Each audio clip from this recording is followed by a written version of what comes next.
สียงตบมือดังๆเนาะให้กับการแสดงสร้างสัตว์ถุงลำดับต่อไปจะให้บรรณาธิการไปติดตามรับชมการแสดงสร้างมอบซอดอกไม้9ตัวซึ่งนำแสดงโดยหมายเลข38ชื่อว่าแม่บุญมีอายุ34ปี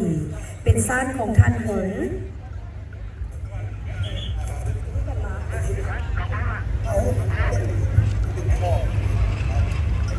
และต่อไปเป็นหมายเลข39ชื่อว่าแม่มอนอายุ22ปี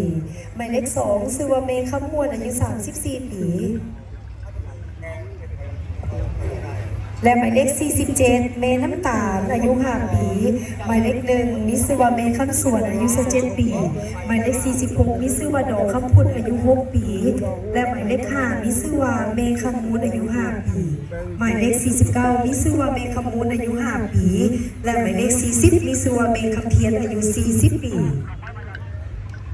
ตอนนี้สร้างกำลังซีมอบโซต้องใหม่เนาะ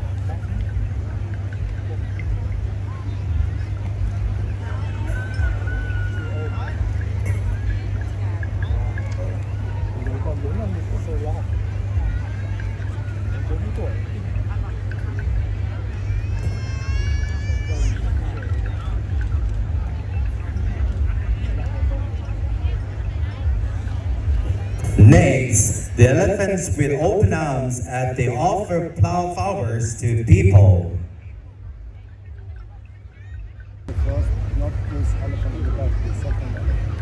เจ้าขอเชิญน้องทั้งโซดอกไม้น้องเพื่อว่าเป็นการแสดงน้องมอบโซดอกไม้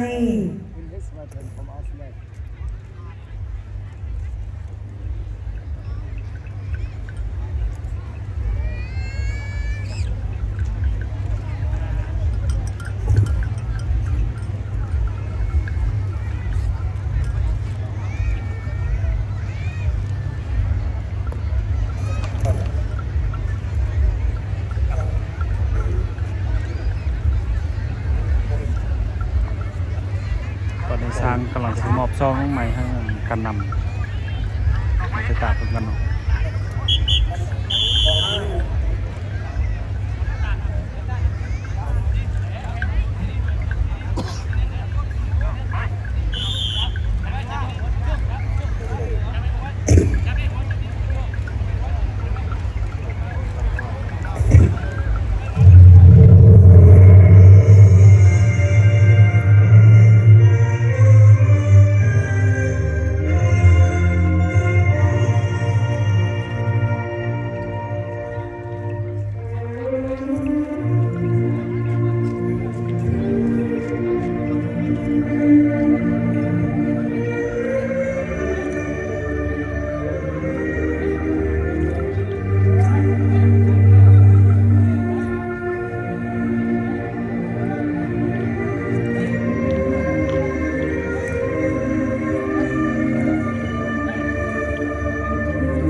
เราขอเสียงตบมือดังๆน้อยให้กับการแสดงสร้างมอบโซดอกไม้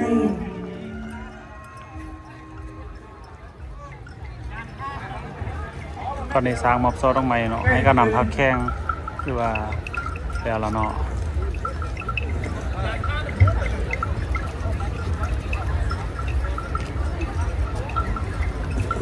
รายการต่อไปเนาะจะเป็นการแสดง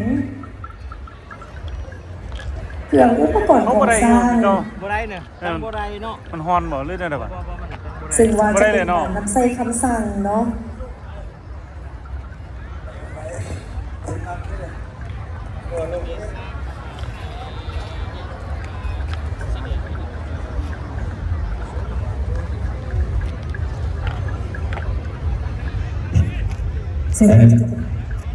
And now is the performance. Elephants on the command. ซึ่งจะประกอบดีเย็นสร้างในสมัยก่อนเนาะแม่น้ำไส้สำหรับต่างวัตถุสิ่งของอื่นๆเช่นต่างข้าวต่างน้ำต่างฟืนและอื่นๆในปัจจุบันเย็นและไส้เข้าในการท่องเที่ยวหรือให้คนขึ้นนั่ง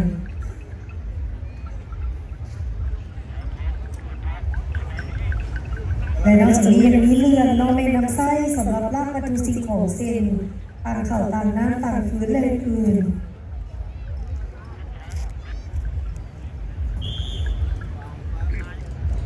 ทรง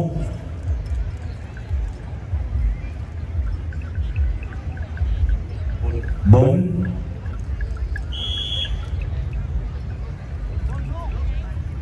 วันนี้พี่น้องสัญญาณมาแล้วตอนนี้อยู่ที่เดินสนามหลวงของแพร่ชลบุรีกำลังแสดง บน งานกับผู้ชมที่เขามาร่วมงานในเพื่อในส่วนของทางบ้านบรรยากาศนี้เราไปอยู่กับก็จุ่มนวลเชียร์ข้อบรรดาทางชนเนาะบรรดาผู้ที่เขา ถอย วิดีโอนี้ขอให้มีความสุขและความติดตามการแสดงสร้างของมือ ไปนะ แต่ละรายการไปสร้างใน ซ้าย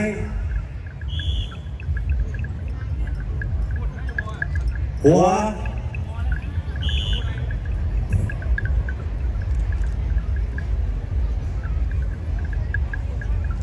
สบายดีพี่น้องเด้ออันนี้แม่นจำนวนสร้างของมือที่เพิ่นเอามาเป็นตัวแทนในการแสดงเนาะคือปีนี้นะปี2025เราเป็นครั้งที่18ก็ถือว่าปีสร้างของ ตรงหัวลง